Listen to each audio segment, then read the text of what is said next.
আপনি কেন, আপনার বাপ কেন, আপনার 14 গোষ্ঠী কেন, তামাম দুনিয়ার মানুষ একত্রিত হলেও আল্লাহর কোরআন কেউ বিদায় করে দিতে পারবে না।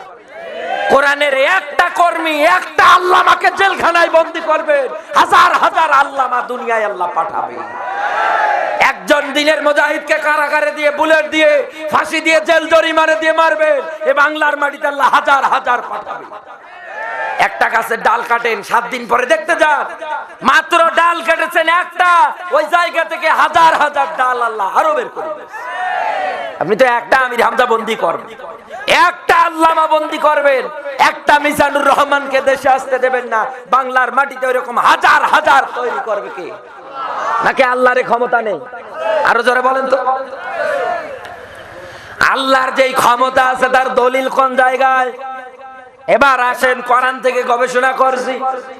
কোরআনে কারীম জানিয়েছে ইউরিদুনা লিইউতফিউ নূরাল্লাহি বিআফওয়াহিহিম ওয়াল্লাহু মুতিম্মু নূরিহি ওয়ালাউ কারিহাল কাফিরুন।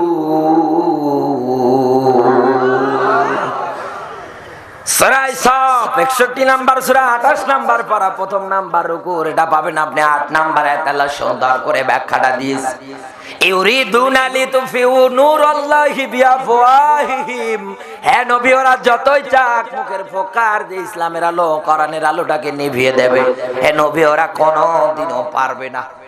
আমি কসম করে বলছি, আমার নূর, আমার আলো আমি পৃথিবীতে জ্বালাবো। আমার আল্লাহ তার নূর এবং তার আলোটাকে জ্বালাবে, কসম কার? আরো জোরে বলা লাগবে। তাহলে আপনার আমার জমিনে কামলা দিতে অসুবিধা আছে? কামলা দিলেই বেতন দিবে কে? বলেন না কেন? আর আল্লাহ যে বেতন দেবে তার নাম জান্নাত।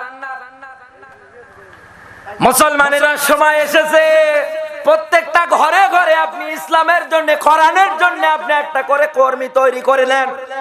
প্রত্যেকটা ঘরে ঘরে, প্রত্যেকটা জায়গার মধ্যে আপনি ইসলামপন্থী মানুষদেরকে তৈরি করে নেন, কারণ আগামীর পৃথিবী ইসলামের পৃথিবী। আমাদের যে সামনে রমজান আর 2-1 দিন পরে আসবে, পরিবার অধীনস্থ যারা আছে সবাইকে নিয়ে আপনি বসে বসে ইফতারি করবেন। গভীর রজনীতে সেহরি খাওয়ার জন্য আপনি উঠে যাবেন। সবাই কত আনন্দে একাধারে দিনগুলো পার করবেন। রমজান মাসের রোজা আপনারা আনন্দে এটা খাবেন, ওটা খাবেন, খাবারের মেনুতে কোনো অসুবিধা হবে না। পরিবারের সবাই আনন্দ করবেন। একটা বার আপনি জেলখানায় যারা পড়ে আছে, আপনি তাদের কথাটা চিন্তা করেন তো, কি অপরাধ তাদের এতটুকু শুধু কোরআন প্রচার করার কারণে? এই কথা বলেন না কেন? আল্লাহর জমিনে আল্লাহর দিন প্রতিষ্ঠিত হোক, দিন কায়েম হোক, এইটার চেষ্টা যারাই করতে গিয়েছে তারাই আজ জেলখানার মধ্যে পড়ে আছে। তারা কি মন চায় না যে পরিবারের সঙ্গে বসে বসে ইফতারি করে? এই কথা বলেন না কেন? আপনার যেমন ছেলে, অন্যের জন্য ছেলেটাও ওই রকমের ছেলে। কথা বলি না কেন? আমির হামজা ভাইয়ের বাড়িতে যতবার গিয়েছি ততবারে তার বাবা আমারে জড়িয়ে ধরে হাউমাউ করে কান্না করেছে। তারা সন্তান যে কারাগারের মধ্যে পড়ে আছে, এই শোকেই তারা বাঁচে না, ঠিক মতো খাওয়া দাওয়া পর্যন্ত করে না।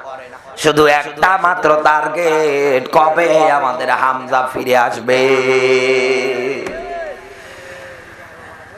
আমার বন্ধুরা খেয়াল করবেন, কি অপরাধ তাদের? একটাই মাত্র অপরাধ, পুরো পৃথিবীর ময়দানে আল্লাহর নূর, আল্লাহর আলোটা আল্লাহ যেভাবে জ্বালাতে চেয়েছে এর পথের প্রতীক হওয়ার কারণে তাদের ঠিকানা জেলখানায়।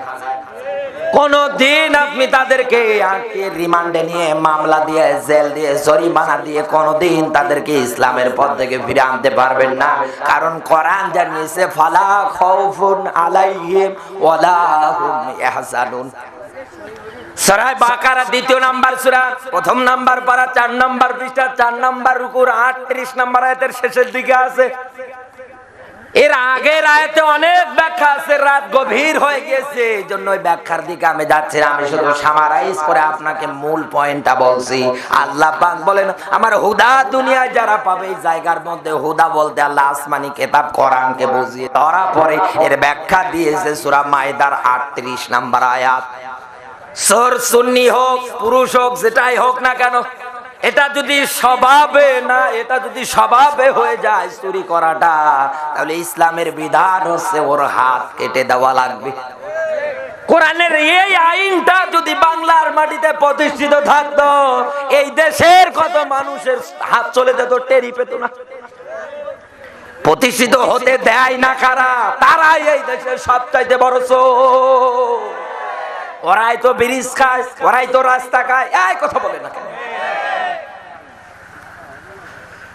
এরপরে জিনা ব্যভিচারের বিষয়টা দেখেন, কোরআন জানিয়েছে মিয়াতা জালদা, 100 করে দররা মারা লাগবে, বেত্রে হাত মারা লাগবে, কোরআনের নির্দেশ। কেউ যদি অবিবাহিত অবস্থায় জিনা করে ফেলে,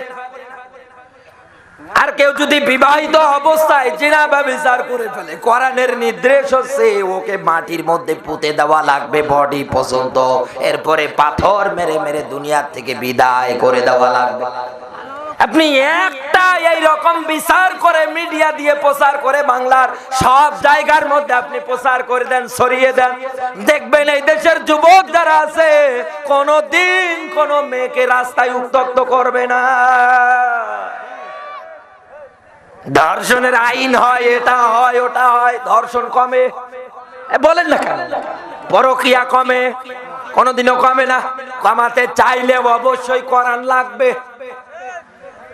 বর্তমান বাংলাদেশের চলচ্চিত্র জগৎগুলোর দিকে তাকান, বর্তমানে যিনি আমরা এক নামে যাকে চিনি, শাকিব খান, ধর্ষণের অপবাদ তার উপরে চাপাচ্ছে মানুষে। সত্য কি মিথ্যা আমি জানি না, তারপরে আমি নিন্দা প্রতিবাদ এটাই জানাই, তীব্র নিন্দা এটাই জানাচ্ছি, কারণ কোন ধর্ষণকারের জায়গা বাংলার মাটিতে হবে না। আমাদের দেশে তো সাকিব নামে আরো আছে, নাজমুল সাকিব আছে, কথা বলেন না কেন? সন্তানকে এই নাজমুল সাকিব বানাও, কোরআনের বিশ্বজয়ী, কোরআনের হাফেজ তৈরি করে, তা পারেন না। বললে কি বলে, সন্তান কি হবে বড় হয়ে? সন্তান ছোটবেলায় বলে বাবা বড় হয়ে সাকিব খান হবে। হাই রে, সাকিব খানের ভক্ত গো। এই বক্তব্য যখন ইন্টারনেটে যাবে, কালকে কত মানুষ আমার বিরুদ্ধে লেগে পড়বে। ইসলামের পক্ষে দুনিয়ায় যারাই কাজ করবে, আমি জীবন দিয়ে হলেও তাদের সঙ্গে আছি। কিন্তু ইসলাম যেটা সাপোর্ট করবে না, ইসলাম যেটা পছন্দ করে না, ইসলামের নিয়ম নীতি যেটা নেই, পিটিয়ে কোনোদিন আপনি ওই জায়গায় আমার নিয়ে যেতে পারবেন না। আর এই দেশে এরা এখন সোনার ছেলে, কথা বললেন না। আর আলেমরা ধর্ষণ না করেও তাদের নামে ধর্ষণের অপবাদ চাপিয়ে দিয়ে আস বৃদ্ধা বয়সে জেলখানা। এখনো বাইরে মুক্ত বাতাসে ঘোরাফেরা করে, কোনো অসুবিধা নেই। এগুলো বলতে গেলে অনেকের কলিজায় লাগে, অনেকের গায়ে লাগে। হ্যাঁ হুজুর আর ওয়াজ খুঁজে পান না। আরে ভাই বলবো না কেন কারণে? কোরআন জানিয়েছে কুনতুম খায়রা উম্মাতিন উখরিজাত লিন-নাস। সূরা আলে ইমরান 3 নম্বর সূরা 4 নম্বর পারার 110 নম্বর আয়াতে আল্লাহ ব্যাখ্যাটা দিয়েছে, তোমরাই সর্বশ্রেষ্ঠ জাতি, আমি তোমাদেরকে বের করেছি মানুষের মধ্য থেকে। কেন জানো? সৎ কাজে আদেশ দাও আর অসৎ কাজে বাধা দিয়ে দাও। পৃথিবীতে জিনা, ব্যভিচার, ইফতিজিং, পরকীয়া, ধর্ষণ সবচাইতে নিম্নতম ঘৃণিত একটা কাজ। এইটাকে তো দুনিয়া থেকে বিদায় করার জন্য আপনি এসেছেন, কিন্তু দুনিয়া আসার পরে এইটার যদি আপনি পক্ষ নিয়ে আপনার জীবন চালান, আখিরাতের ময়দানে আল্লাহ যখন জিজ্ঞাসা করবে, বান্দা বলতো জীবন কালটা কেমন করে কাটালি, হিসাব তো দূরে থাক।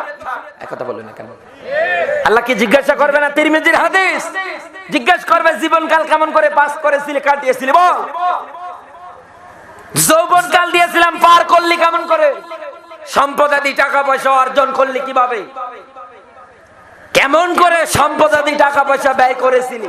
যতটুকুন জ্ঞান ছিল, কতটুকুন তোর আমল ছিল?